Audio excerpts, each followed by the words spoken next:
I'm here to tell you that your whole life can change in a moment. And this is that moment. And this is the word.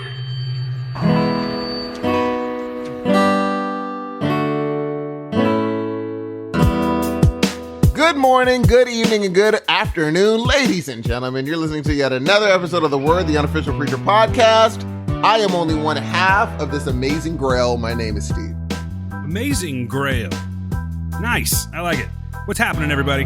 My name is Dan. How's it going? Ready to do a show for you today. Welcome to The Word. I am excited about today. Oh, you are? Yeah. That's good. We haven't really talked about it before. Normally, we'll do a little talking, pre-show. We didn't get anything done today. Well, actually, I was excited because I did get to talk to my friend, but okay, if we want to keep it on the show level. Amped. We talk all the time, though, man. Today's like something special today. Yeah. Something about my voice today. Because I have so many mixed emotions about this episode. Like, there are times in this episode I was like, do I like this? I don't know. Do I like kind of? And it's like, I realize that these episodes hinge on if they stick the landing. The end. That's fair. It's been keeping me guessing, though. Like, I'll watch it, and then I'll be like, it's cool. But then when I break it down, I start finding all this stuff, and I get a little excited about it. So I'm actually very happy that we're talking today. I'm very interested in how other people thought about this episode. Like, how did people that didn't break it down just watched it? Maybe like when they were doing something else, and if they were just like at the end, like, what the crap? There were some blink and you miss it moments this time, man. Exactly. So, and people don't just sit there and I don't know how many people sit there and watch Preacher now. Like, watch it like this is my Sunday night. If they're just doing other stuff. Hell, I don't even do that anymore. Like, most of the time I'm at work, so I can't watch it. I have to watch it. Yeah, it's kind of a bummer because I liked being on the live tweeting and all that stuff, but it just hasn't been working out lately. Busy month. Yes. Now, if people did want to tell us how to actually contact us about Preacher, there is a few ways you can do it. And Dan is about to do his amazing run. I mean, people, watch this. Build me up, man. Because you built yourself down real quick, and I need to pick that back up. All right, man, I'll do it. Check it out. Yo, what's happening, everybody? Welcome to The Word, the Unofficial PREACHER Podcast. My name is Dan, but I already told you that. Got a little bit of information for you. Check it out. If you want to get a hold of the show, hit us up at askthewordpodcast@gmail.com. That's askthewordpodcast@gmail.com. On Twitter, you can hit us up at word_podcast. Reach me, Dan, at DanQPublic, and my buddy Steve at SE_Hudson Music. You can go to our website, www.heroesofnoise.com, and there you can voicemail us, email us, subscribe to other shows, subscribe to our other show, Heroes of Noise. By the way, that's going to be our main show from now on in just a few weeks, so you better get on that. What else can you do, though? You can go and you can donate to the show if you want to. I don't know why you would, but you could. And you can also get a t-shirt. Now, that I recommend, because I worked hard on those. Other than that, I'm going to keep it nice and simple, nice and calm. We have a lot of show to cover. I'm going to turn it back over to my man, Steve Eugene Hudson. Ladies and gentlemen, before we start, we do have one message. Can't wait to hear it. Dan, will you do the honors? Yeah, we do have one message here it's not an email, it's a message. And this is coming from our new buddy, our Australian correspondent, Stephen. Remember Stephen, Steve? I do. Good guy, man. So he got back to us. So Stephen listened to the show last week, and I made some false statements. So he's going to correct me on this one here, but not in a bad way. He's actually a nice guy. Hey, Dan, don't worry. You're not the first to think that Andrew Lincoln is an Aussie. I did think that. I really did. I don't know why I thought it, but I totally did. Where's he from? He's from like 125th Street. I didn't know. I thought he was an Australian too. Something about the accent he does in Walking Dead leads a few people to believe he hails from further south than he really does. I have no doubt I'm going to enjoy Heroes of Noise. I've already enjoyed yours and Steve's soothing tones, and I feel like over the past couple of years I've become quite the fan of your chemistry and wit. Banter, he says? That's awesome, dude. I love it. You know what? I'm going to make a statement, Steven. I'm going to come off sounding kind of like full of ourselves here, but I'm going to bet you that if you listen to Heroes of Noise, you're actually going to enjoy it. I would say, what do you think, Steve? More? Do you think he'll enjoy it more? I mean, we're not talking about Preacher, of course. If he likes our banter, yes. Yeah, if you dig our banter, you're going to love Heroes of Noise. So I'm really glad that you're on board, man. Thank you very much. Dude, I would have if it wasn't for Steven, I would have went my whole life thinking that Lincoln was a freaking Australian. As would I. I was fairly sure about that. And it must have been, someone must have said that. and they were wrong. Maybe so. And we ran because we didn't just be like, his fake accent sounds very No. Someone how do said we both that. come to that conclusion, Exactly. right? Someone said that and they were wrong and we ran with it. Oh, well, that's okay. People make mistakes. So Stephen went and added us. He is now a part of our Heroes of Noise podcast community group on Facebook, which y'all are welcome to come. I'll put a link in the show notes. So he says, hell yeah, count me in for the Facebook group. Hopefully through the show, I will discover a plethora of new stuff to please my strange mind. Cheers, mate. Hope you have a bloody good weekend. And again, if you find yourself down under, I'll make sure there's a meat pie and a cold one waiting for you. P.S. If you've never heard of Aussie metal before, get on it. Totally on it. And by the way, he loves Lamb of God. Remember that? Remember last week when you're like, oh my people? gosh. We'll make it 4 now. 4 people. I'm impressed. But yes, 4 dude, million. I don't even know what a meat pie is. I'm assuming I can't eat it, but I will have the pint. Is it called a pint? Do you guys, Dan, do you say a pint here? Is that a thing? They would just look at me like, well, you want a beer? Here you go, douchebag. But over there, I think they call it a pint. Okay, well, then I'll have a pint with you, Stephen. I would love to. I wouldn't be able to finish it, but I would try. Yeah, Steve drinks girly drinks. I don't mean that in a derogatory way. They're like pink drinks with umbrellas and fruit. I'm into ginger beer. What about ginger beer, though? And ginger beer. You see what I'm saying, Steve? Don't take him with you out in the outback. He'll die. You'll have to carry him the whole way home. Steven, I dropped my pink drink. I'll be one of the people that be like, we got to kill this rattlesnake. I'll be like, hey, everyone, hold on. Let's try to reason with it. And I get bit. Yeah. Hey there, little fella. Get into my sack and I'll take you to safety. You gotta be like, crikey, who's this nutter? I'll do one of those Ace Ventura. I'll be like, hungry fella? There you go. Something else, man. All right. Hey, guys, seriously, though. We only got a few shows left, and if you want to come along with us on this journey that we're taking called Heroes of Noise, please go to www.heroesofnoise.com. I know I already said it, but please subscribe to the show. If you're listening, if you're new, send us an email. Let us know that you're there. Let us know what you think of the show. We want you guys to come along with us. We only have a few shows left. And speaking of having a few shows left, I'm going to put this out there. I'm working on something right now where I'm not 100% sure we can do this just yet, but I do have this idea where I would like to do basically a roundtable. I want to get some of you together, get you on Skype. You have to have Skype. You have to know how to maneuver that stuff, okay? If you know how to do that, which is not that hard, I'm going to be selecting a few of you, and we're going to have ourselves a roundtable breakdown, basically, of the series, the entire series. We can talk about the show. We can talk about the podcast, what you loved, what you hated, whatever. We're going to talk about that at the end of the season. So I'm working on a date. I'll let you know if it goes through, probably on the show, obviously, and then, of course, on Twitter and Facebook. So keep an eye out for that. If you're interested, get ready. Learn how to use Skype. Boom. All right, Steve, I'm done. I'm done with all my announcements. All right, let's do it. Ladies and gentlemen, how about we do a breakdown? I'm in the mood for it. I don't know about you, Steve, but I'm ready to break down some shit. I am very much so in the mood for it. I can't wait. This is the breakdown for Season 4, Episode 7, called Messiahs, written by Mark Stegman and directed by, I believe it's Ian McDonald. Mm-hmm. I-A-I-N. Is that Ian? Has to be Ian. Or Ian. Ian? Ian. I think it's Ian. Ian before. Like Ian Ziering from Beverly Hills 90210 and Sharknado fame? I thought he said it's Ian Ziering. No, I believe it's Ian Ziering. Is it Ian Ziering? Okay. Yeah, he's one of those douches to be like, oh no, it's James, but with a Z. Don't get me started on Kirsty. Oh no, I'm going to start you on Kirsty. We have time. What's your beef with Kirsty? Because you purposely didn't do Kirsty. You think that's what it is? Of course. I'm just going to do something a little bit different. That is all it is, Kirsty. What about when parents think they're slick and they're like, hey, this is my daughter Nevaeh. You're like, oh, that's interesting. And they're like, yeah, it's heaven spelled backwards. Oh, crap. I didn't even think about that. That's actually pretty slick. Oh, my God. Why'd I bring it up? That is pretty slick. Is it, though? Yes. That joke is pretty dope. It's heaven, right? But spelled backwards. Dope. Very black, too. When you have a name like Dan, you hate on original names. Because I have 3 letters in my name. That's it. Last name, I'm going to name my kid Nad. My name backwards. It's Ned. It's like Dan, but backwards. Hey, you know what? I wanted to say hello, too. I posted our show on Reddit this last weekend, and we got a couple of hits there. So if you're listening and you're from Reddit, welcome, sir, or ma'am. I'm not entirely sure if you're a sir or a ma'am. That is awesome. I'm glad you're here. Thank you. Heroes of Noise, follow us, please. All right, I think I'm ready now, Steve. Let's get down to it. Let's do it. So in the last episode, the last thing we saw, of course, was the death of Jesse Custer as he fell from the plane. This time we start off and we're looking at Jesse's dead body again, but it's more like his boot. We focus on the boot. Sun's going down, and behind him we see Tulip and Cass, and they're digging a grave. They're digging the man's grave. Santa Killer's just watching them from the distance. I thought he was going to do something here, but he really doesn't. He's just watching them from far away. He's still covered with that flame retardant. Basically, he just turns and he walks away. He's got some shit to do, I guess. We don't even see him.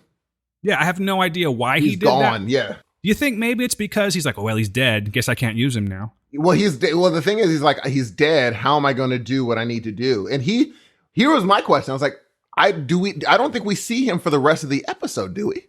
No, we don't. Yeah, and I'm like, then what was that, I wonder? Seriously lost on. I think the next episode will be way more clear. But on this one, I was like, what? We can only hope, right? Mm-hmm. That's the thing. I'm going to tell you guys, I really enjoyed this episode, but like Steve said, it's kind of like, oh, cool. Oh, cool. Exactly. Because right now I'm pumped because I'm like, oh, what is the Santa Killer's going to do? So in this area, I am excited. And I'm like, wow, they're burying Jesse. Holy cow. Look at the saint. They just don't do what I thought. Hey, guys, I don't know if you can hear it or not, but I'd like to welcome a special guest to the show. It would be my neighbor's gardener. So welcome, neighbor's gardener. If you hear that, a little edging in the background, perhaps, just don't trip. No biggie. It's not my gardener. So anyway, back to Tulip and Cass. They're done. They've buried him. Their plane takes off, and they leave Jesse behind forever. At least they think so. And we crossfade into a very... It's a much more scenic area, okay? And what happens is we see Jesse... He's kneeling beside this little girl who at first I thought was a young Tulip. Did you think that too? Same here. I think they knew we would think that, which makes this scene hilarious. Yeah, and I thought they were going to go somewhere with it. You know what? Knowing Preacher, they may come back around to it because they love to come back to things that don't really seem to make any sense or serve a purpose. So it's very possible we might see that. However, he's kneeling by this girl, and he's apparently teaching her how to fish. And he tells her, all right. Now, this is Jesse's kid voice, by the way. When he talks to children, he's like, all right. Now it's your turn.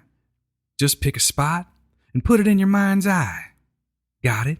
Now let it fly. And little girl, she casts her line into the water. She's all satisfied with herself. And then we see this familiar robed figure approach them. And we see that it's none other than our buddy Fior. He's like full angel garb. He's got the little, I almost said little Caesar, but I guess that would work too. He's got like a Caesar thing around his head. And he's got sandals and the robe, the whole bit. And Fior's like, hello, who am I? And Jesse says, Fior. And he says, who are you? Jesse Custer. Am I dead? He tells him, yes. Jesse's like, is this heaven? Well, it ain't the south of France. I'm like, all right, smart ass. I'm a little confused, okay? I was just in the outback. Now I'm fishing with a little kid. Can I ask a fucking question? Exactly. Jesus. Everyone's so snooty here in heaven. This scene is so funny to me. What's so funny? Tell me about it, man. Break it down. Well, he said, so who is that girl? And Fiora was like, I don't know. Yeah.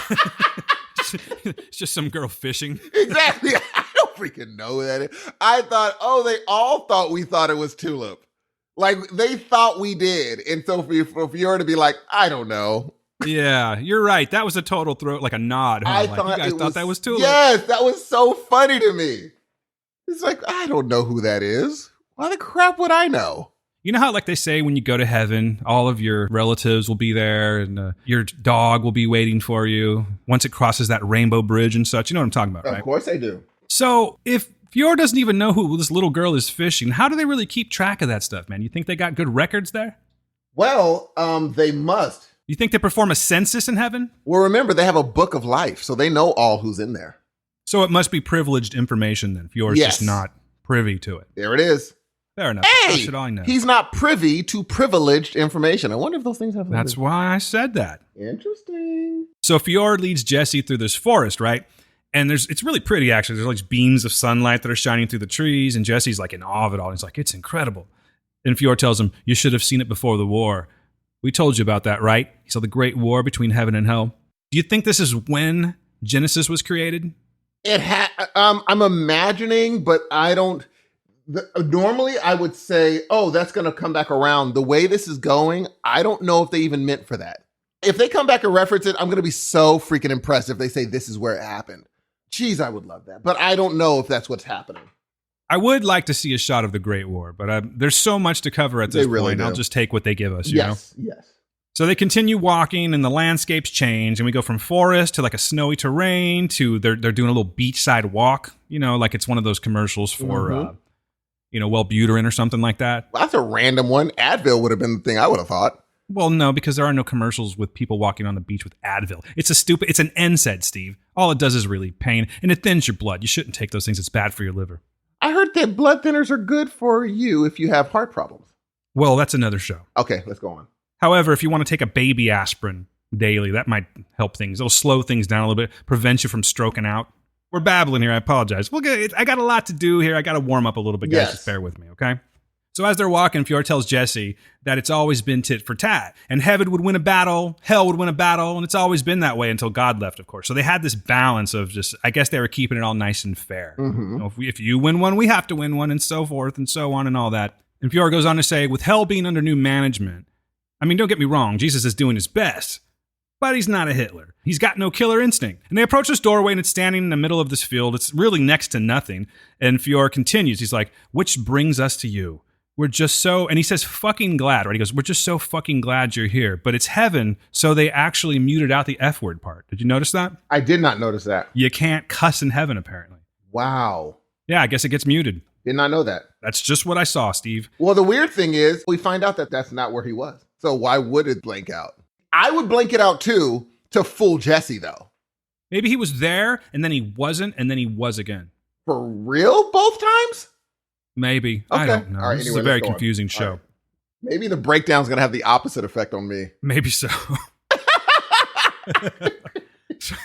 You know what? We're going to go ahead and stop now. This show sucks. We'll see you next week. Bye. So they open up this door and they enter the room. And there's 10 angel warriors. I'm calling them angel warriors. They're standing there to greet them. Yes. There's no ceiling above them. It's just like this open universe, multiple galaxy stars, comets. We didn't see any spaceships or anything, but it's very pretty. I guess that's just when you look up into the ceiling, that's what you see, right? You see the universe before you. Mm-hmm. Jesse's like taking it all in, and he just finds that everyone's like staring at him like, huh? And he's like, cool. He turns to Fior and he asks, what's going on here? And Fior's kind of frustrated with him. He tells him, I've just been telling you. Jesse tells him, you told me Jesus is no Hitler. Okay, good to know. But Fior tells him, I feel like I'm speaking monkey to a cow. Heaven is in. Now think about that one. That wouldn't work out. That is so funny. You can't speak monkey to a cow. It just doesn't work. I get your point, Fior. Good job, Fior. That's a cold burn. No shit. Burning him like the moment he gets into heaven. That ain't right. That's not good hospitality. You're right. He tells him heaven is empty, God is gone, and we want you, snaps his fingers, and all the guards part, and they reveal God's throne. We finally see God's throne. He goes, to take his place. And we get our intro, ladies and gentlemen. Before we move along, Steve, we've talked about this throne for 4 seasons now. What'd you think? It was totally fine. It sounds to me like you were a little bit unimpressed. Yeah, I was just like, okay, cool. I was more interested in the story. The throne wasn't what in my brain it would look like. But it was one of those things like, okay, I'm okay with this because I was so in for what Jesse was going to do, hypothetically, because they might totally veer from the story. So I was like, oh, what's Jesse going to do? He might say, I'll do this in order to complete a task. So I was in. But the throne was like, what about you? This is stupid. I know. Sorry. More comic shit. But I was picturing the room being brighter. Yep. A big white throne glowing. Yep. But it's fine. You gotta spend your money where you can. I wasn't really disappointed with it. It just wasn't what I was expecting as well. But I'm okay with it. I love the ceiling, though. Ceiling was dope. Got some thoughts on that ceiling, by the way, a little bit later on. I thought it was real. Yeah, that's what I'm getting at, too. Screw it. Okay. Should we talk about it now? No, we'll do it when it happens. Okay. Because right now, I'm seeing stars in an awesome view. I'll give you a little spoiler of what I'm thinking. I think that hell uses the same technology. Oh, yeah. So dope. Yeah. I loved that. That room was better than the heaven room. All that fire, all those LED screens. But they had a lot. Their budget might have been different, too. Perhaps. But then again, they did go to Australia. You were mentioning that there's budget cuts there. Yeah, because there's like a lot of people give you tax breaks. Tax breaks. That's what I'm trying to say. Yeah, there's like tax breaks when you go there. I haven't seen any makeup as good as Satan yet. So it makes me think that the budget was a little different, even with the tax breaks there. So, I mean, or maybe not. But either way, the hell room was like, wow. Like, you couldn't even pay attention to the story. You're like, wow. So you got this witty, charming Satan, an angel of death in this badass room. I think he's coming back. You think so? I think we're done. No, I think so too, but I'd have dreams. It's okay. You have dreams about Satan, Steve? Yes. You better talk to somebody. Let your girl know. I'll talk to Navia. Yeah, talk to Navia. You'd be like, but you got to talk to your girl. Be like, hey, I just want you to know I've been dreaming about Satan a lot lately. See how, see how that flies over. Anyway, when we get back from commercial, we're with Tulip and Cass now, and they're still on this plane. So this plane is a great plane because it withstood the wrath of God, landed, and was able to take off again. That's a good plane. They don't make them like that anymore. It's a very preacher plane. Very preacher plane, exactly. They finally land, and they get into Herscheville, and they drive away from the Outback. Cass turns on the radio, but he can't get any stations. It's just static. So he turns it off. But Tulip, she's kind of uncomfortable with the amount of silence that they have, so she turns it back on again. And they continue to drive until it turns night. They eventually pull over to the side of the road, and Tulip's got tears in her eyes, and she finally reads Jesse's letter. Heartbreaking. Finally reads it, right? Oh, yeah. Now we don't. Go ahead. No, I read it differently than Alone with Her Thoughts. I mean, differently than Scared of the Silence. I just like, Tulip does not want to be alone with her emotions. She doesn't want to be. She wants noise so she doesn't have to feel anything. She's trying to not feel anything. Totally. And I guess that's what I was saying in not so many words. She is uncomfortable because there's too much silence, what gets her thinking, basically. Yeah, he's gone. And did Ruth Negga pull this off? So did Joseph Gilgan. They both look like a friend had died. Yeah. They're stars, dude. There's a level of acting going on in this show. Yes. That is underappreciated. They don't give them props. No. I mean, they destroyed this whole sequence all the way to the car, destruction zone. So anyway, she's reading this letter, and a long time passes as she's reading it. So she's probably a slow reader. I don't know. Maybe she was maybe she was going over some things again, but tears are streaming down her face. And Cass tells her, I think maybe, but before he can even finish his sentence, she gets out of the vehicle and she starts walking away, right? And we see that she's actually walking towards this little small church. That's where the car parked. It's right by this little small church. And as she's doing that, Cass looks out the car window and he sees this sign offering fresh, all-natural eggs. And there's this arrow pointing to the area that it's probably coming from some farm or something like that. So there's an arrow pointing to it. He looks at his burned hand and his forearm and he gets a thought. And then we cut to this guy that's sitting fireside watching rugby on his television, and then the doorbell rings. The man opens the door and he finds Cass standing there. And he says hello to Cass and tells him that he heard the doorbell ring, but he didn't know what to think. And Cass tells him that he and a friend had to pull over on the side of the road. And this makes the man think, it must be a petrol thing. So he's asking him if he needs any gas, which Cass nods that he does. The man tells him that running out of petrol is an easy mistake to make and that he had it happen to himself a while ago. And he offers Cass some lemon squash, Steve. Lemon squash is what they call lemonade. Lemon squidash. It doesn't even sound good. And the funny thing is, the country people, in my brain on movies, they tell too much information. Like they open the door, he's like, hey, heard the door knock, was wondering what the crap it was sitting in the living room, came to the door, saw you, what do you need? But like, you could have just said hello. Hey, I was just having a hankering for some biscuits when you walked up. Like, why do I need to know that? I was just getting ready to make some of Aunt May's fresh jam. Be like, why do I need to know that? I'm like, you got any gas? Exactly, that's it. That's all I need right now. Funny you should ask. People always be like, oh my Lord, I will go to the next house. I'm going to go ahead and go to the next house. Hey, but for real, if I offered you some lemon squash, I said, Steve, what do you want to drink? I got lemon squash, I got lemonade. What are you picking? I'm going the lemonade. Lemon squash. I've never heard that before. God, I feel so removed from the rest of the world. You know what I mean? I feel naive and ignorant. I mean, are we sure that that's a normal thing? Have you Googled it? No, I haven't Googled it, but okay. I bet you it is. Right. Stephen, Australian correspondent. I hope you're taking notes. I want to know about lemon squash. That's first on the list so far. Lemon squash. Dude's like, oh, shit. Now he's going to be calling me out for fact checking? Goes with the territory, Stephen. Oh, you're right, dude. Okay, lemon squash was the concentrated sold commercially, whereas lemonade was the equivalent made at home. Excuse me, sir. Where can I find lemon squash? And they'll be like aisle 9 in the frozen section. Got it. Okay. Bingo. But then, sir, where can I get lemonade? He's like, hey, fuck you. Make it yourself at home. Bingo. Got it. He probably wouldn't say that, though, because he'd get fired. And there's also mango squash. Mango squash. Now, that sounds pretty good. I like the word squash. I do like squash. And because you have to squash it to make lemonade. Yeah, and it's fun. Squashing's fun, right? Yes. Squash. All right. Squash, everybody. Make sure you squash something this week. Let's move on. Wow. Yes. Why are you saying wow? There's nothing bad about that at all. You say wow. You could turn any sentence I say bad with the word wow. Wow. See? You like that? So back to this lemon squash, Steve. Guy is very hospitable. He's offering him some lemon squash. He reaches into his refrigerator to get it, and when he stands back up, Cass is all close, like uncomfortably close behind him, standing right behind him. That quick, mind you. Yeah. That fast. Right. Serious ass look on his face, too. Like he looked menacing in this, you know? He did. And the man tries to play it off and everything. He goes about his story about when he ran out of gas.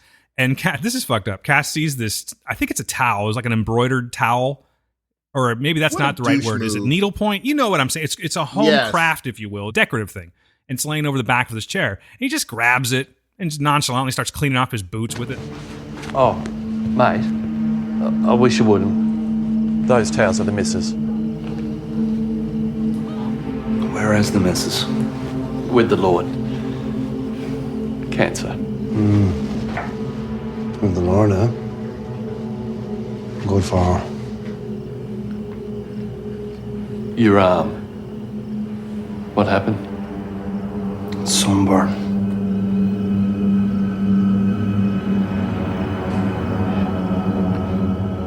What do you want?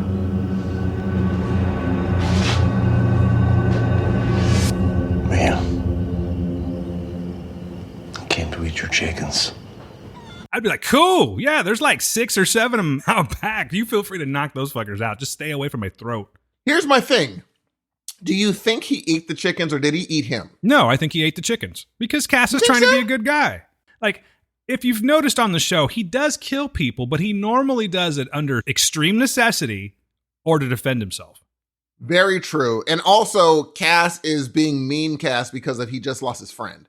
Normally, if somebody would have said, my wife's gone, Cass would have been like, I'm sorry.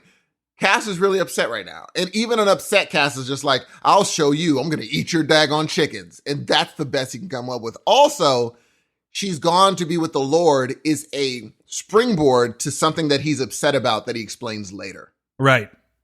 This is yet another thing. This poor guy in the middle of nowhere, and he leaves him alone. So this is just another thing was like, of course he would take her from you. Yep, that makes sense. And so it's just a springboard to finally, like, he gets fed up later on. And he's like, I love it. Because I didn't see it coming until I watched the episode that I looked back and been like, oh, he's done with that whole, there's an ultimate plan. He's like, this guy's in the middle of nowhere. I'm wiping my feet on his poor dead wife's embroidered towel. Where is he then? If he's looking out for everyone. So that's where he's at. Super rude, though. I don't care how you slice it. That's rude. You don't That just is wipe very your rude. boots with people's stuff, especially when you just walked in. And then you eat their damn Bingo. chickens? I mean, give me a break. Okay, now I love this part. So we're back with Tulip, right? And she's inside the church, dude, and she's getting busy. She's doing it like, I'm sure you've never heard of the band Mayhem, right? No. So Mayhem was this, okay, there's a movie out called Lords of Chaos that if you ever want to check it out, but it's about like this, back in the 90s, there was this Norwegian black metal movement. All these guys were like super satanic and everything. And to prove how like evil they would actually go and burn churches. Crazy, right? But it's Yes. a true story. And I feel like that's how Tula, she was kind of channeling Mayhem, man. She's in there, she's turning over pews. And what I liked about it was actually a cool scene because there's this crucifix on the wall, right? It's got Jesus hanging. And every time she turns over a pew, she stares at that cross like, what? Like she's challenging God, basically. I really like the way that they did that because every time she turned a pew over, she would look at that thing like, what? You going to do something? And if you'll notice throughout the episode, she is trying to get a reaction out of God, you know, at least, Of course. at least in the church scenes anyway. The hard part about that is God already knew she was going to do that. So Right. he's not going to react surprisingly to anything she's doing now. Yeah, plus God's a dick. He's not going to give her what she wants. No. On the show, ladies and gentlemen, calm down. So Tulip's sitting there after she's all done. She's having to smoke. She's sitting on this overturned pew and she's like, hello? Nothing? And she eyes this picture of God holding Jesus' dead body on the wall. I think that's what it is. Would you say that's accurate? Was it some other thing that I'm missing? Because I'm not good with the biblical stuff. I think that's what it's supposed to be. Okay, cool. Just making sure. Maybe. I don't know. It could be referencing something else though, G. Yeah, I don't know. I wasn't even sure if it was God and Jesus, to be honest with you. I just figured that was the case. And also, it could have been one of the disciples that were holding his body after he got crucified. I don't know what they were going for. Yeah, it could have been his homie Curtis. You don't know who it was. It's true. So she's sitting there, right? She's having this cigarette, and she gets this idea in her head, and we're like, what's this idea you have, Tulip? And then we find out very soon because the letter, she takes Jesse's letter, and she lights it on fire, and she drops it on the floor, and she walks out of the church, right? She gets back into her car, and Cass is cleaning up chicken blood off of his face and everything, and he's like, he wasn't home? And Tulip's like, nope, but I know how to get him. And they drive off, and we see this shot of the church, and it's like totally engulfed in flames, man. It's like super black metal, so they drive off, and it's all... That's how it should have been anyway, because that's how it goes down. I totally get that. Let's go back to Masada, Steve. You want to go back one more time? Yeah, joy. Yay, we're at Masada again. More specifically, we're at Lazarus's Coffee, and this barista is getting together drinks for Hitler, Jesus, and Hoover too. I like that because Hoover too is the one that's ordering these things, right? Mm-hmm. I like that he said, when she's like, name, oh, it's for Hitler, Jesus, and Hoover too. He doesn't even have his own name. We know it's Featherstone in disguise, and she's asking Hoover too, nothing for the Allfather? She has this, like, I guess it's a New York accent. Yeah. And he tells her, the Allfather's business is the business of the Allfather. And she's like, right. Guess he's still away. And she hands him back his card. He's a terrible agent. Oh, he's the worst. How do you not see that that's a person anyway? Yeah. You know what? I'm not even bagging on the actor. I think he's doing just fine for what they're using him for. Yeah. But as far as Hoover 2 goes, terrible agent. Terrible agent. So that's all we get there. But then we go back, and we're not too far away from the Lost Apostles site. Now, last that we checked with the Lost Apostles site, God had used his wrath and detonated that atomic bomb, right? Yes. So it is quite surprising that we do see Hairstar crawling away. Like, he came out just fine. Other than like his current problem, pretty much came out just fine. And he's crawling away. And we get this aerial view. We see this dingo running. That's the dingo, the one from last week. Hairstar's going, stop! And we see the dingo's holding it. Now, I guess it's Star's penis, right? It's got to be, right? It's holding Star's penis. Yes, because it's blurred out. Yeah, in its jaw. It's pixelated. But it's pretty safe to say that if that's the case, that Hairstar is no slouch whatsoever. My man was packing, because that thing is like flopping all over the place, even pixelated. But then also, how has he caught up? How has he been that close to that thing just crawling? Preacher magic. When Steve. it took off, I don't think crawling would have even got you that close. Yeah. And then he's dragging his newly mangled junk through the dirt. Yes. That's going to cause an Yes. infection. I think so. I do believe so. You got to watch yourself. You got to be careful these days. Now, this part got me super excited, Steve, because it's something that we talked about last week. And I'm not sure if I said the word, but to keep it spoiler-free for the people that haven't read the comic, I'm not going to say the word I said last week. But we do see the shadow of this man, scraggly kind of guy, appearing over him, you know, and we all know what happens. The comic readers know what's happening with this. I got super excited. It's on, like it's full on. And if you look at the preview for next week, you kind of see a little bit more into that, but I'm not really going to go there either, because I want this to be... If you don't know what's coming, it's pretty crazy. It's quite wild, I will say. So we get this intro right after that, and it's to this morning show called It's Morning America. 5, 4, 3.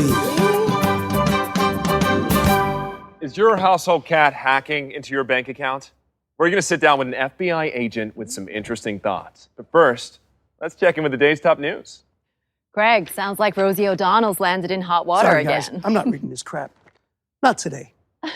You know, as a journalist, or what's left of one, after 6 years on this show, I feel bound to talk about the darkening political situation.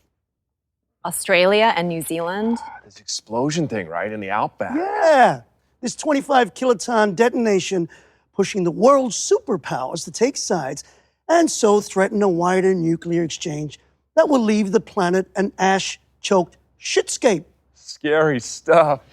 Maybe we should break for commercial. Greg, there are children watching. Well, then the children can tell their parents to get on their knees and beg for God's mercy, because as far as I can see, the only thing that'll save us is a goddamn miracle!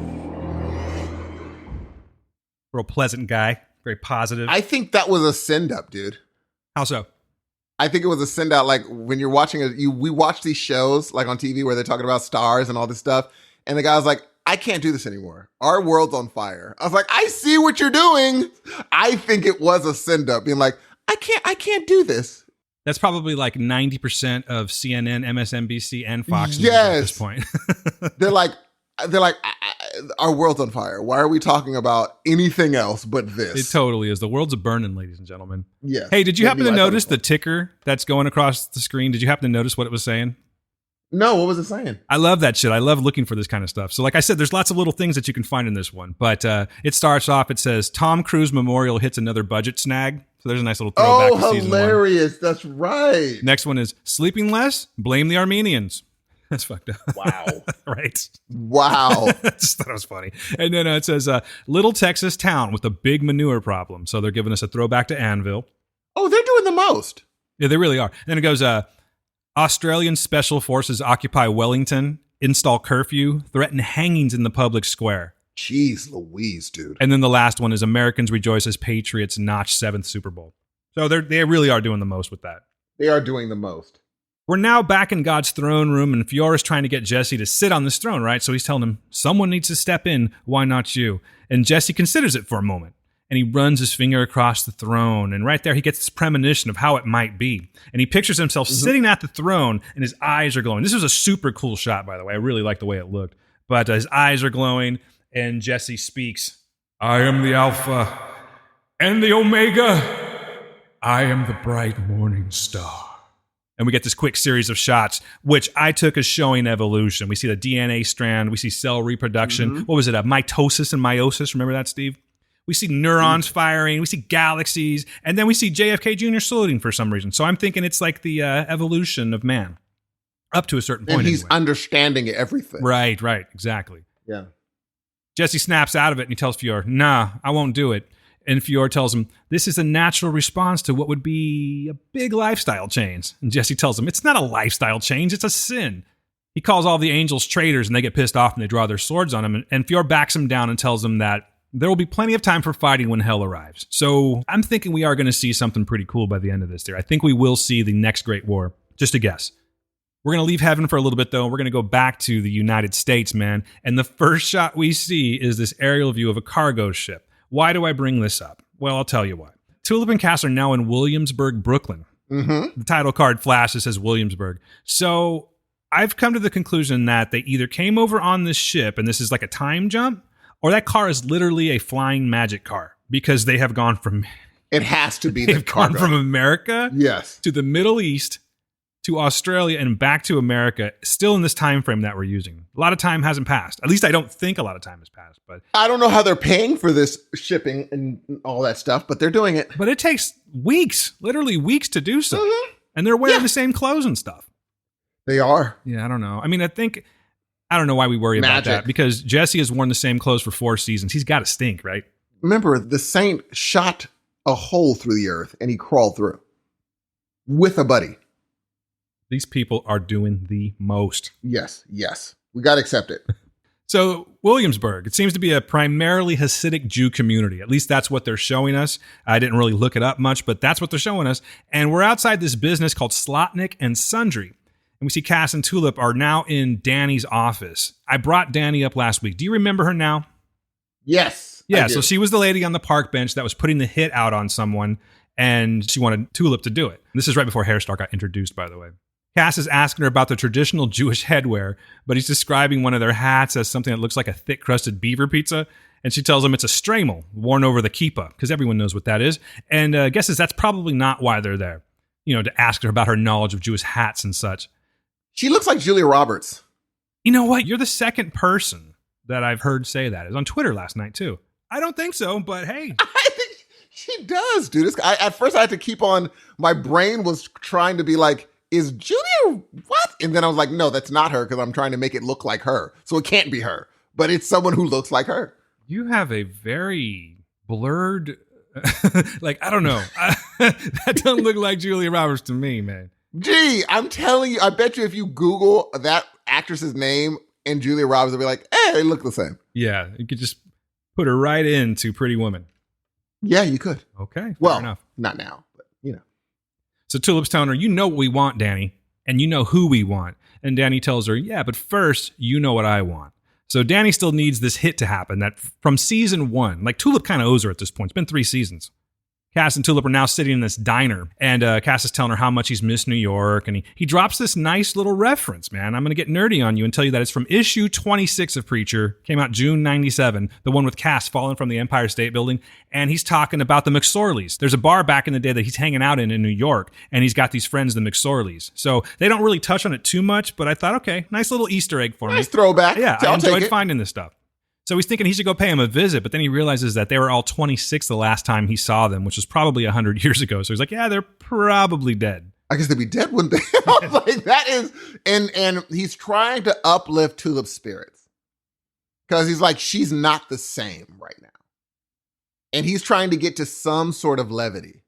A little, even if it's just a okay level, she's not here for it. Right. She's just broken. Part of her is gone now.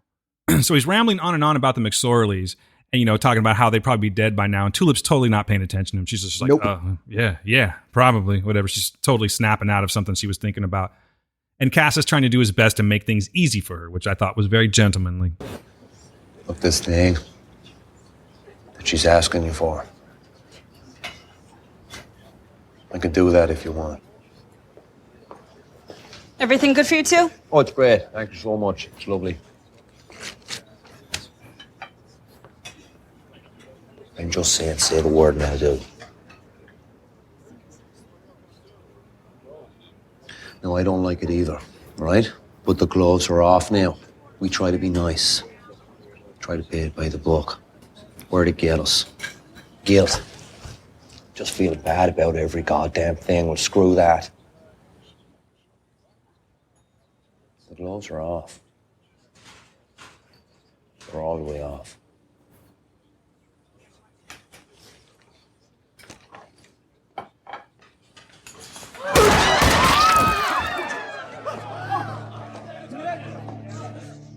And you notice Tulip is just, when he got back in the car, all that blood, she just looked at him up and down and just turned straight forward. Like, she's so not there that she didn't even ask, did you kill the guy or did you kill chickens? She just looked and she's like, I don't care right now. Oh, yeah, she's completely numb to the world right now. She's done. She is just done. And so it's like, this poor woman, I mean, she is going through. Her Jesse's gone, man. Her Jesse is gone. And even though she was mad at him, also, he died with her mad at him. Yeah, never good. That's tough. That is You're not tough. supposed So, to go to bed mad. Now you went and died? Not good. How dare you? But I loved this scene, though. I did love it. Yeah, I did too. And I really liked that Cass left a tip before they walked out. Like, no one was tripping. There was a dude behind the counter, barely flinched. She's just looking at him. Cass leaves a tip, walks out, doesn't miss a beat. They're like these 4 old men in the back, just chilling, going about their business. Just another day at the diner. Was this your favorite scene of the show, of this episode? My favorite scene? I'm about to blow your mind. Yeah.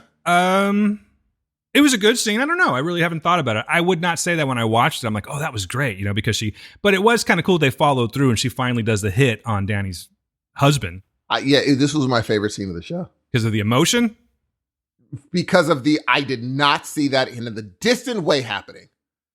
I said, oh my God. I was like, and then it reminded me, oh, Tulip I forgot. That's right. Tulip will kill somebody. That's what I needed. Yeah, and I'm not doing it doesn't happen this way in the comic kind of thing, but just so you guys are aware, that's not the easiest thing for her to do in the comic. She actually struggles with it, which is how she met Cassidy to begin with, by stumbling, you know what I mean? Like missing a beat, and she tried to kill somebody. It didn't work out. She ends up carjacking Cassidy, and the rest is history. I need to read that again. I know, dude. I think it's time. I think it's time to reread this freaking thing. But yeah, this was my favorite scene of the episode. It's not close. They were doing some acting, dude. I appreciate it. Actually, there are 2. That just shows my brain is a little off, probably. Because both of my favorite scenes involve a gunshot to the head. Wow, you're a real piece of work, Hudson.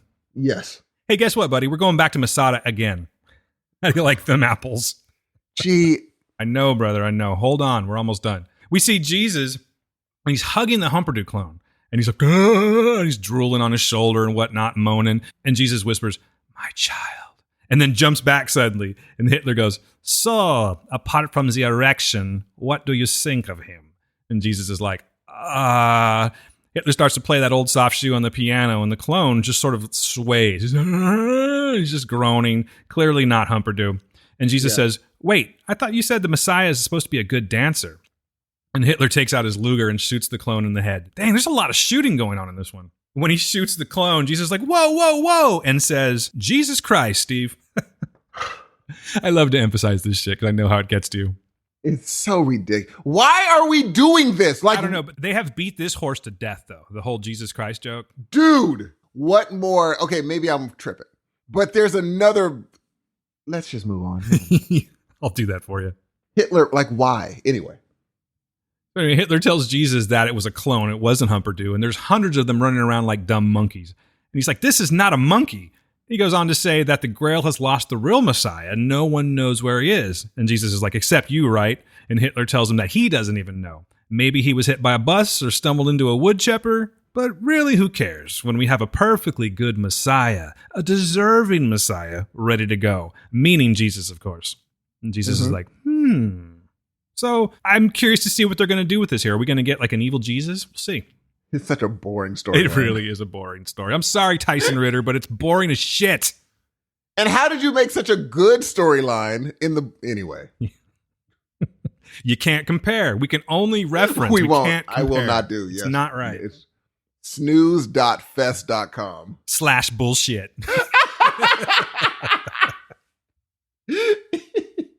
You know what I randomly just thought of? What was that? Gee, this has nothing to do with the show.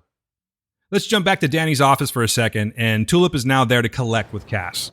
You killed my husband. Like you asked me to, Danny. No, I know. Like you've been asking me for 10 years, Danny. I know. Look, you got what you want, now we get what we want. No, I know.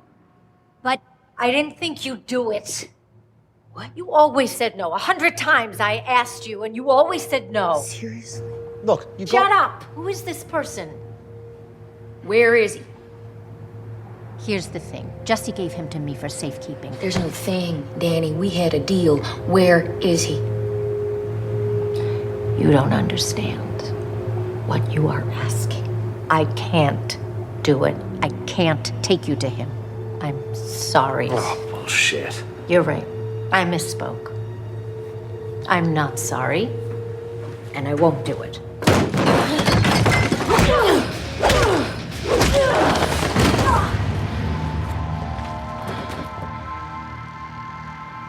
Where is he? My favorite part of this scene is where she's like, nothing you could do can make me tell you where he is. And Tulip looked at her like, oh, you done forgot, didn't you? Yeah. She's like, word? I'm gonna taste these hands. Exactly. Like, oh, you forgot, didn't you? But the thing is, she never knew. She didn't know. She just knew what she sent Tulip to do. She didn't, I don't know if she ever saw Tulip do the thing. And so Tulip looked at her like, oh, I'm not, And yeah, she changed her mind fairly quickly. Yeah, she knew of her, like what she could do. She just never saw it happen. Never now saw it happen. Now she got that front row seat. Woo! When she said, there's nothing you can do to make me. Tulip was like, oh, girl. There's many things. I'll start with A. I won't even get to D. And you will tell me. Right. Hey, we learned something in this scene, though. We learned that Jesse actually had a plan all along. He actually saved Humperdoo and dropped him off with Danny. Mm-hmm. I didn't know that. Did you? Don't act like you did. You didn't. No, I did not. I was just like, okay, I'm going to be real. Anything having to do with Humperdoo. I'm like, now it's getting deeper with Humperdoo. Right. When this whole thing happened, I was like, this would be so cool if Humperdoo wasn't involved. Because that means we're getting even deeper into this Humperdoo thing, which means we're going to be, And I'll tell you personally, I think they could have just left it alone. When all of the Humperdoos escaped, they could have just left that alone. Totally. And it would have just been fine. They could have ended the story, but they're obviously using it for a bigger purpose. But we also learned now that's part of the letter. So we didn't really know what the letter said. We still truly don't know what the letter said, but we do know that Jesse directed her to Danny to go fetch Humperdoo. Affirmative. So we cut back to heaven again, and Jesse's now sitting by God's throne, and Fior excuses these guards that were about to kill him. Can they kill in heaven? I don't know. Just a thought I just had right now. Yeah, I mean, they're threatening violence, and you're already dead. But, no, whatever. There's wars happening. It's a bigger thing than I understand. So anyway, Fjord tells Jesse that he's sorry and that he was just trying to think outside of the box. And Jesse says, I can't believe I'm dead. I still want a cigarette. Fjord reaches into his robes and produces a pack and hands it to him. He's like, nasty habit, but it keeps me off the speedballs. How is that, Cassidy, anyway? Now, we're throwing back to season 2, guys, if you don't remember. And this is the scene particularly when they partied at that Mumbai Sky Tower. Yes. I think, and I said this last time too, or not last time, but back in season 2, I do believe that Fjord kind of fell in love with Cassidy because he was giving him the eye. If he wasn't in love with him, he was definitely had the hots for him, you know? They didn't do the thing that night? They didn't do the thing. Well, maybe they did, but they were like in the bathtub together. They were speedballing together, might have running around. I guess we didn't really have to see that, but maybe an angel and a vampire got busy. It's very possible. To make a vamp angel. A vamp angel. Next season. The Cassidy spinoff. Jesse tells Fjord that Cassidy is still alive, and this makes Fjord chuckle a little bit. He's like, yeah, he is that. I think he had the crush on him, dude. I think he had the hots for him. For sure. Fjord goes on trying to convince Jesse that they should just go with this plan. Look, you don't want to go against God's law. I respect it.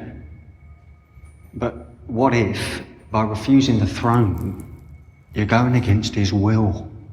I mean, he did send you here. Why? I cheated. I stole. I killed people. I mean, some had it coming, but some didn't. There was this kid once in Dallas, a bank teller. He just got in my way. I'm not telling you this. You've done some bad things, but you've done good things too. In the end, who gets into heaven, who goes to hell, it's complicated. My only 2 friends. 2 friends. They let me down, but not in any big way. I mean, it was in a big way, but I'm sure they didn't mean it. I had to get away from them too. I was afraid I was going to kill them. You see, with all that hate in my heart, why would he send me here?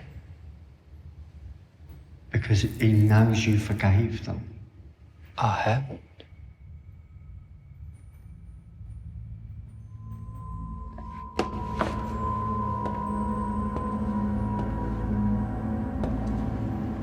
It's because this isn't heaven.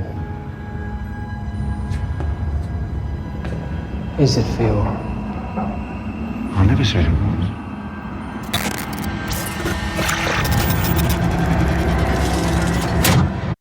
So we're back in hell again. We're all over the place. Jesse's taking the grand tour of the universe, man. He's in his hell cell, as I called it, and they have one of those little hell devices, those little twisty hell projector things going on. I don't know what his worst thought is, but if you don't remember, those little projector things, that when they spin, they give you your worst memory, basically. The worst thing you experienced, that's what you relive over and over again in hell. Yes. Thank you very much, show, for not doing that. Yeah. Thanks for not wasting more time. Thank you so very much. So anyway, yeah, I guess Jesse's in hell. Maybe he is, maybe he isn't, but we will find out eventually. Right now we're back with Tulip, Cass, and Danny. And Danny now has both nostrils stuffed with bloodied tissue paper, and they're parked outside this Jewish temple. And Danny's telling Tulip that she can't do this. But Tulip tells her, show us. And Danny asks, or what? You're going to shoot me too? Tulip's like, yeah, pretty much. And Danny asks Tulip, what happened to you? Where's Jesse? And Tulip doesn't answer, of course. She gets super quiet, really. And Danny asks again, and Cass interrupts her. She's like, he's dead. And this totally surprises Danny. And Tulip just looks up at her and goes, show us. And the thing is, Danny might think Tulip shot him. Yeah, I guess Jesse didn't really tell her. I mean, how would Jesse know he was going to die? So Jesse obviously didn't tell her anything. Exactly. So Danny's like, oh my God, did you actually shoot him? So now when you're like, show us, she's like, okay. Okay, you're the real deal. Jeez. Yeah, you are the real deal. Back at Masada again, Steve. And the whole time this season, I've been calling it the War Room. I didn't really know the Allfather's office or whatever, but it is actually called that. It's called Office of the Allfather. There's this plaque on the wall. And Hoover, too, is standing outside listening to Hitler and Jesus argue. Can't really hear what's going on, but we're catching the end of it. The door opens up and Hitler tells Jesus, fine, you go and pray on it. And Jesus tells him, You shall not muzzle an ox when it treads out the grain. What? What does that even mean, right? That's what Hitler says. Anyway. Yeah. Okay, Jesus, whatever. Hoover 2 hands Jesus his latte and gets his quick blessing, and he goes over to hand Hitler his drink, and Hitler just yells, "Sugar!" That did make me laugh a lot, because he just sat there looking at it for a while. It was just like, "Sugar!" It's like, you already have 2. Yeah, he came. He's like, "I got it, man. I have 2 packets in there for you." Now, what do you think right then he figured out? Hoover 2? Yeah, because you see his eyes. He turns around, then all of a sudden he looks. He's like, what did he figure out? Yeah, I was wondering about that, because I actually went back and with headphones and I was listening to what they were saying, and there wasn't really anything that they said. Yeah. So we have to assume that he's been standing there for a while and he has information. That's all. Here's what I thought. If he would have been like, you already have 2 sugars, and something would have clued him in, being like, I didn't even tell the barista to give him 2 sugars. How did she know? I thought that was going to be the thing. I would be like, oh, that would have been so, where he was just like, wait a minute. How did they know to give 2 sugars? Maybe that's a very little subtle drop. Yeah, like Featherstone's in the house and she just knows that. Yeah, how would that barista have known to give 2 sugars for Hitler? That's good, Steve. I didn't even think about that. But I don't think that they didn't think that far. I don't think they did that. You're giving him too much credit? Yes, that's what I thought, because I'm a genius. Go on. So yeah, we did learn that Hoover 2 learned something. It's obvious he did because of the look on his face, as you're saying. We'll get back to that in just a little bit, because we're now back in that Jewish temple again, and we see this rabbi leading prayer, and he has on that Stramel thing that Cass was talking about, the deep dish beaver hat or whatever he called it. Mm-hmm. Danny leads him to the front of the church, or is it the back of the church? I'm not sure. When you go up to the altar, is that the front or the back, Steve? That's the front. Okay, I figured so. She leads him up to the front, and she's telling him that she hopes God melts their faces off. They go down this hallway, and Danny stops, and she turns around, and she very dramatically asks them, "Are you ready?" And Cass tells her, "No, we need a minute to catch our breath," all sarcastic. And Tulip tells her to open the goddamn door. They enter, and they find Humperdoo, who's dressed in traditional Jewish robes, babbling incoherently, and he's eating paint. Like, there's a guy there feeding him paint from the brush off of a pallet. Yeah, this scene was a snoozer to me, too. I'm done with the dancing thing. I was going to say, I'm so done with the old soft shoe at this point. Oh, dude. But we still have one more time to do it. Oof. So Danny sees that they're kind of like tripping out on how Humperdoo is, and he's groaning, and he's got paint and shit dripping down his mouth. And she tells him that she gets it. No, I get it. When Jesse first sent him to me for safekeeping, I thought, this is God's chosen one? He's raping blocks of cheese. But then something happened. His power, his love, it changed me. It changed all of us. Watch.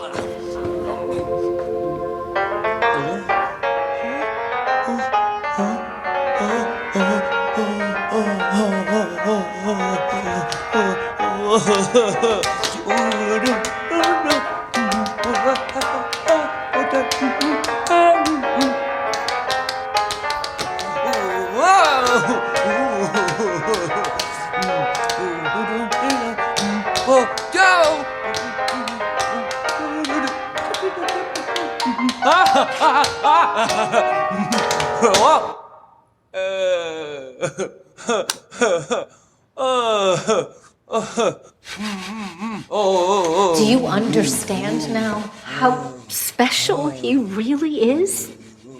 Why I could never let you take him. Ever. So they put the hurt on Danny yet again, and they're leading Humperdoo out of the temple. And Danny comes out screaming, "Stop them! They're taking our Messiah!" And everyone runs to his aid, and they're chanting, "Messiah, Messiah!" And they surround the 3 of them. They actually manage to get Humperdoo away. They're pulling him away. And Humperdoo's kind of crying out like he doesn't want that. Like he doesn't want to go with them, you know? And Cass is baring his teeth. You think it's about to get busy. And suddenly Humperdoo, I thought this is what happened, Stephen. I know this isn't the case. But suddenly Humperdoo calls out, right? And it looks like he's rising. I totally thought he was levitating. Yeah. They wanted you to think that. Yeah, I thought he was. But and then all of a sudden you're like, oh, okay. Yeah, this makes way more sense. He was not levitating at all. He just basically stood up on a pew and he's just addressing them, going, saying nothing, but they're totally into it. And they all fall to their knees. And as everyone kneels, Humperdew gets off of the pew and he walks towards Tulip and Cass and he's babbling, and he like takes their hands and he actually manages to get it a bye-bye, and he grabs Tulip's hand and they walk out of the place. And he's like, Messiah, and they walk out. And Danny asks where they're taking him, and Cass turns around and he gives them that Cass thing that he does so well. Betsy Cullen, she lived down the road from me when I was just a lad in Dublin. There was Betsy, her husband, she had 6 sons. And they were good Catholics, you know, devoted. They loved God. And then the war came along, and one Cullen boy after another, he come back from France in a box, see? It was Betsy's husband, 5 sons, all dead, which left Bobby, he was like the fair-haired favourite, you know? Only Bobby, he died too, at his daddy's wake. He stepped out the bar, he walked into the road, he got hit by a cement truck. And do you know what happened to Betsy Cullen? And her devotions as a result of her many sorrows. Do you know? Absolutely none. She still loved God because she was an idiot.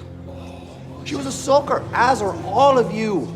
And in answer to your question, we heard that your Lord, he loves your Messiah too. So we're going to kill him. And we're going to make God watch, all right? Blasphemy. Be ashamed. I didn't even know we had a Messiah. Because we didn't tell you, Eli. So now we know their plan, Steve. It's kind of dark, actually. Like, it's totally like they were saying earlier in Heaven, tit for tat, right? This is like an eye for an eye, tooth for a tooth kind of thing. They're going to take Humperdew to God and kill him right in front of him. That's ballsy. Got to give him credit. Yeah. And you know what this thing showed me is that there's so much humanity in Ruth and Tulip and Cassidy, because Tulip could have just started shooting all the people and just gotten him out. And toward the end, Cassidy was like, you guys are making me have to do something I don't want to do. And you saw his fangs come out. And then everyone looked at Humperdew. Did you see his fangs? Yeah. I was like, oh, he didn't want to, though. You see how it took him so long to get there. And he's like, I don't want to do this. But it showed that if Cassidy wanted to make his way through this crowd, he totally could. Yeah, he was about to do it. And Tulip was not going to shoot anybody. She was not going to shoot anybody in that church. She just wasn't. So something's keeping her from doing that. Well, she still has a little bit of, I can't just shoot people that have nothing to do with this thing. But Cassidy was just going to do it because he loves whatever. He may not believe in this ultimate goal, but he knows that Tulip believes in it, and he'll do anything to make sure Tulip achieves whatever she wants. Right. Yeah, he's totally down for Tulip.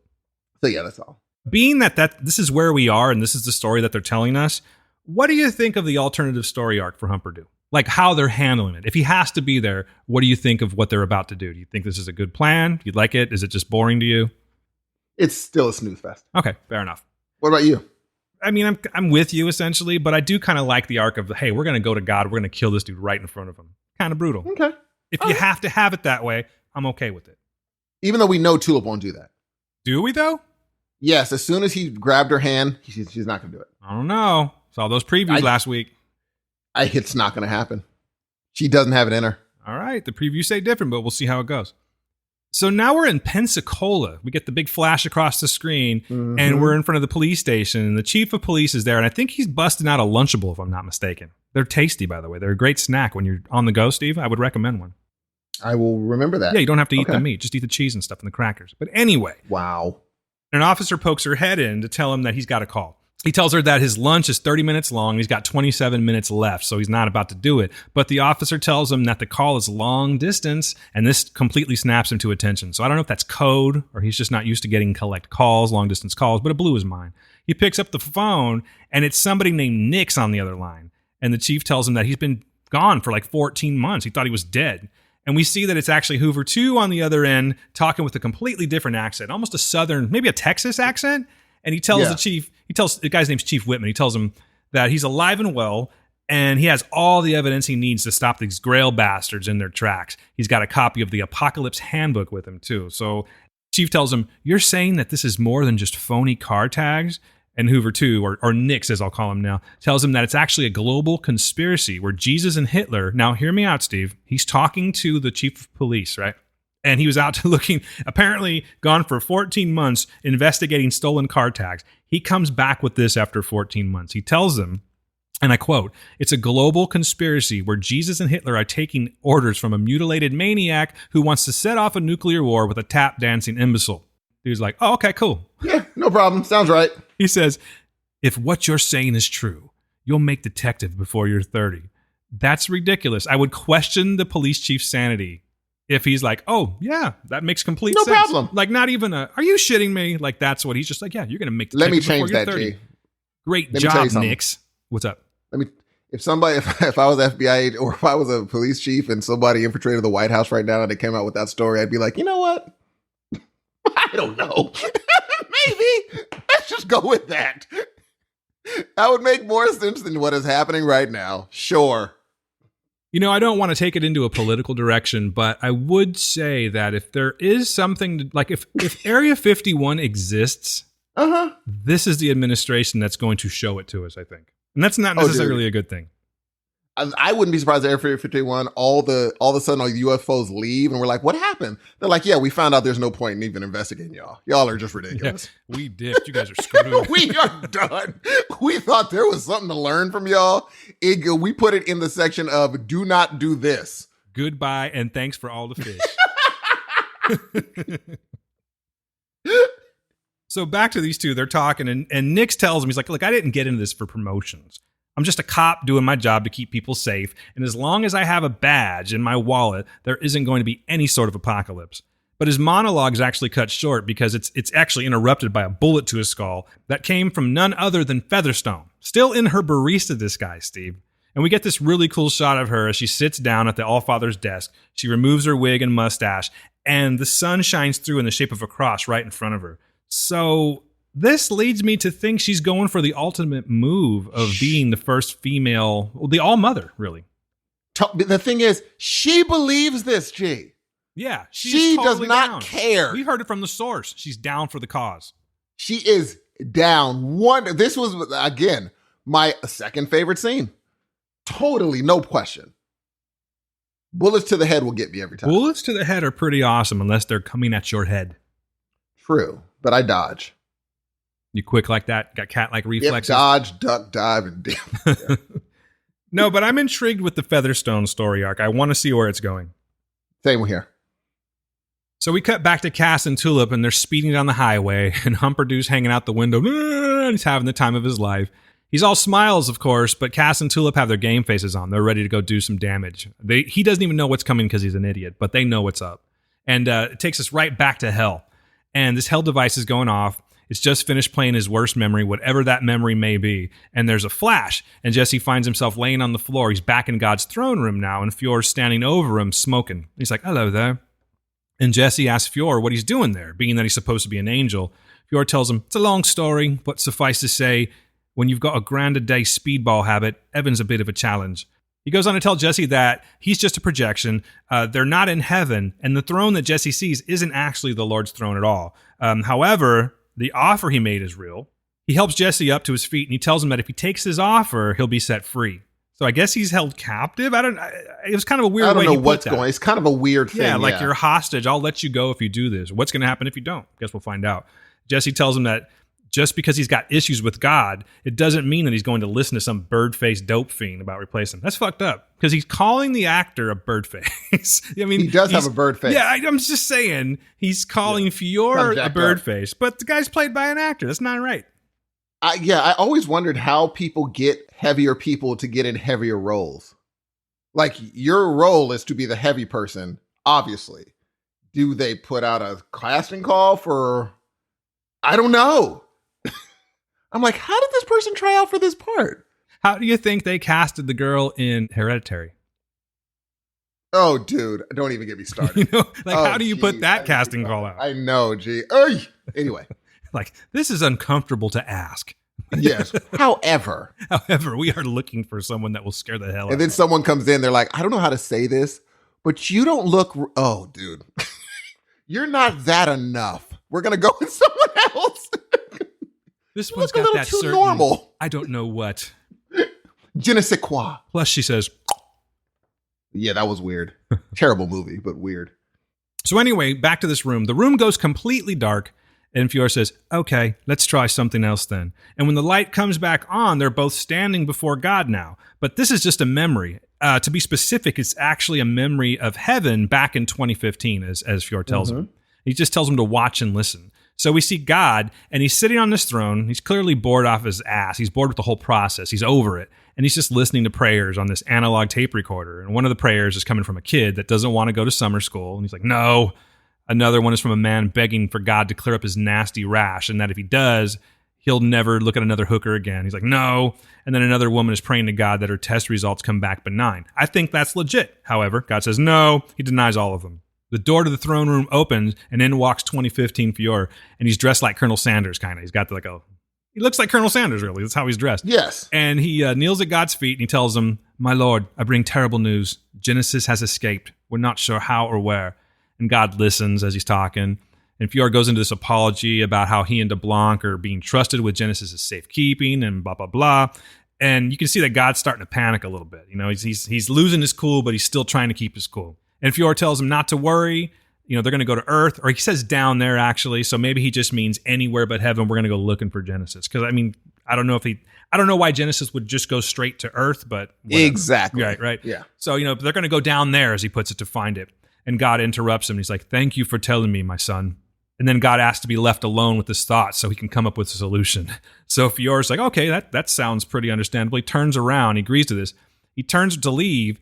But as soon as his back is turned, God just dips out. And he ejects himself out of the room through the ceiling that we were talking about earlier. And we see that the cool universe thing that we were looking at is nothing more than LED screens, getting back to Satan's office again. So heaven and hell have the same, maybe they've got like a contract with GE or something like that. There it is. You know what Perfectly. I'm saying? Yes. Yeah, so you know, you get both heaven and hell. Maybe they get a discount on this kind of stuff. I get it. I hated this montage. Oh. I could see why. What we're talking about is we get this montage of God basically taking in what the earth has to offer him once he leaves heaven. And it's all to the tune of Lindsey Buckingham's Holiday Road. What's that, you may ask? National Lampoon's Vacation? It's that song, the theme song, Holiday Road. Check it out. We see God on his motorcycle. Steve, I know you love this. He's traveling this coastal highway. It's a nice scene. I think it's Highway 1. I agree with you. It does look like Highway 1, but I think they filmed this in Australia. But anyway, he's traveling this coastal highway, and he picks up a hitchhiking woman. I just want to say, Steve, I think God has a thing, if you know what I'm saying. Uh-huh. He's got a preference. As do many. He's got a preference. Yeah. You know, it's an understandable situation, Steve. Yep. He's hanging out, though, with another woman, so he's not necessarily exclusive, but God has a thing. And he's hanging out with this woman in New Orleans, and they're walking through, I almost said Times Square. The, what is it called? French Quarters, maybe? Is that what it is? Yeah, maybe that's it. That sounds right. Let's go with that. Sounds right. Yes. Yeah, I'm going with it. But he's walking through the French Quarters, and he's got his beads on and everything. He's got his leathers, and he's walking with this chick in his arm. And he stops a second, and you see this guy down below him, and he's got a homeless guy. And he's like, you know, money, shaking his cup. God looks at him, gives him the psych out, walks right past him, and he goes to the window, and there is that damn dog suit there. So he's like, I am the dog suit. We knew all of this. Yes. We didn't. We were able to ascertain that this is what happened. That's a good word, Steve. We were able to ascertain that, but they let us know anyway. For the people in the back, we knew he escaped heaven and went to Earth and did these shenanigans. Pretty much all we needed to know. That's it. Yeah. It's filler. I mean, again, you know, I'm thinking at this point, if you guys are still with us, that you know that we're trying to be constructive about this. We're trying to be positive about it, but I don't care what you say. I don't care how many emails you send, voicemails, whatever. This is filler. And at this point in the game, we shouldn't have this much filler. But no, because there's a lot to get the actors for it. This is completely the creators of the show, but a lot of filler, a lot of unnecessary shit. This could have been used in Where Is Hair Star places. Right. Yeah. Jeez. Anything. We could have learned Featherstone's next move. Anything. It's this way. We're just going to go ahead and go with it, okay? So yeah, so God's checking out this suit and everything, and this is now we know where he got it. He got it in the French Quarters. And we cut back to Jesse and Fior, and Jesse tells him, you know, the dog suit's a bit weird. And Fior's like, the dog suit's disgusting. So they're both kink shaming like a mug. I don't agree with that. Of course. If you want to wear a dog suit and it gets you off, do it. I don't care. I'm going to get one tomorrow. When I get paid, I'm going to go get my own dog suit. Is it weird that, I mean, like, don't get me wrong, I wouldn't, like, you know, be fetishy. But I would love to just walk around in that one day. Just, how's it going? Just waving at people. A dog suit? Yeah, just go to the mall. Just wave at people. That would be interesting. All these Instagram people want to take selfies with you and shit. I like attention. I just don't want it on me necessarily. You know what I mean? Like, understandable. Really, the dog's okay, as long as I have a barrier. Much like Julianne Emery uses a barrier in her acting. You know what I'm saying? See how I bring it all back around again? Folks, listen to our Julianne Emery interview. It's fantastic. Steve kills it. Oh, stop. So anyway, back to Jesse. He's pondering all of this, right? And he comes up with this conclusion that this can't be all God's doing.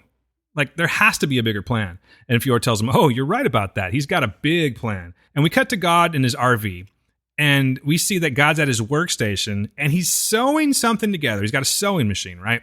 Mm-hmm. And Fior tells Jesse he's been hard at it for months, tinkering, experimenting. First he made dinosaurs, then he created man, and now, and we cut to God who's working on this new creature. He's apparently doing surgery or something like that because blood sprays all over his face as he's making this alteration.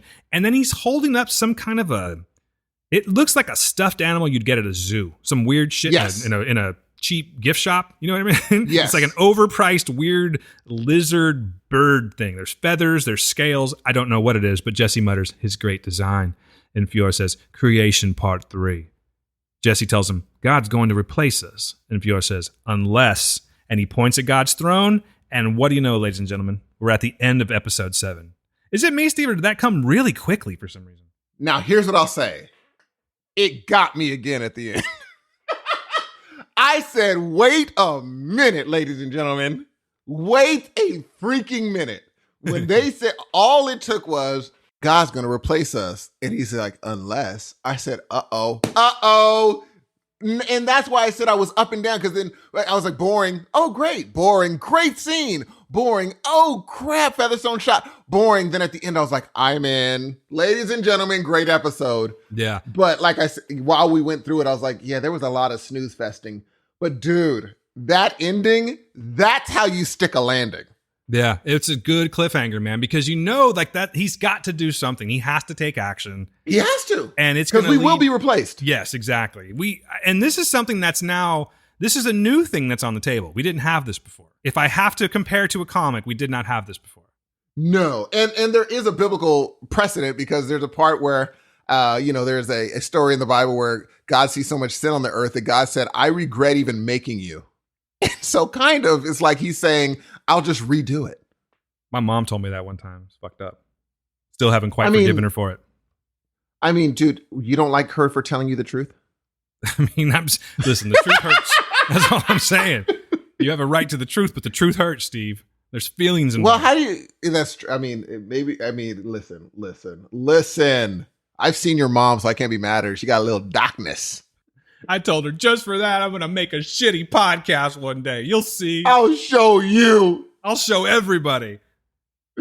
I'll waste people's time talking about a show that's going into the shitter. You know what? Your mom looks like a Nevaeh. You better watch out. Take offense to that. Oh, she looks like she could be a Nevaeh, homie. She doesn't look like a Nevaeh. I'm sorry. She does. She looks like someone with an original name. Okay. I almost hit you with a reply like that 7th grade. You better get off my mom joke, but I'm not going to do that, Steve, because I'm in my 40s and I shouldn't do that. Yes, because I remember that. You got to get off. Yeah. And you would have, hey. It worked every time, though. I know. It always shut people up, too. Hey. Schoolyard politics. You got me again. But yes, Dan, I'm going to ask you first. What do you rate this? Steve, I'm glad you asked. I'm going to go ahead and give this one. I liked last episode a little bit better because it just seemed a little more like, I don't know. I was a little more pumped up for this one, but I liked a lot about this one. I'm going to have to rate it a little bit lower. I'm going to go ahead and give this one a 3.5 out of 5 dead chickens. That's a good rating. I'll give it a 3. No, I'll give it 2.978. 2.978. There it is. Yeah, I'll give it 2.978 dismembered animal wings. Was that a wing? It was a wing. What the fuck is that thing? I can't wait, dude. Is it a dino bird? Do you understand how excited I am about that? For no reason. Like it was pink, right? Yes. Kind of pinkish. Reddish. Did you see? Yeah, reddish. Maybe it's more of a, is chartreuse the right color? Anyway. Oh, dear Lord. I'm not entirely sure, folks, but did you see scales? Because I thought I saw scales. The thing is, I'm not putting anything, that's a great, I don't know, but I can't wait till next week. Do you think we're going to get the full version of it at some point? Probably what it was supposed to be. Because I know Tulip saw whatever it kind of looked like when she opened that cage. And she didn't trip at all, by the way. Just like, no. She was like, there's a weird lizard bird creature. But what makes Tulip? I haven't seen Tulip trip yet at all. Yeah, no, nothing makes her trip whatsoever. I hope we see it. I have a feeling if we do, it's going to be in claymation form. I hope so. That would be really cool to do it a la. Why you got to bring Allah into this, bro? I forgot the freaking name of that daggone movie with the serpent head and War of the... Beetlejuice? No, with the the claymation movie that we all watched with the owl. Owl? What the fuck are you talking about? Oh my God, and Medusa. I'm just gonna keep recording until you tell me what the hell you're talking about. Medusa. Oh, Clash of the Titans. The owl. There we go. That's right. I'm sorry, I'm slipping. Yeah, Boopo the owl is what you were going for. I was sitting there thinking War of the... I should have thought Clash. There are some times, Steve, where I just don't know. I'll do a pop culture reference to you, and you're like, I've never heard of it. So for some reason, I didn't think that was into your... I didn't think that was in your catalog. Oh, no. I would like it a la Clash of the Titans, but I can't wait for next week. People, you are going to be watching it along with us. I'm going to try my best on Sunday night to live tweet it. I will try my best, but I watch it later than most people do because I watch it in a recorded version. I don't like commercials, but I will try my best to live tweet it if I don't know that my heart was in it. And the last voice you're going to be hearing is the man himself, Dan. I think I'm going to join in on this live tweeting thing. Now, here's the deal, folks. This weekend, I go to Los Angeles, okay? It's about 3-4 hours away. Gonna go check out an Iron Maiden show.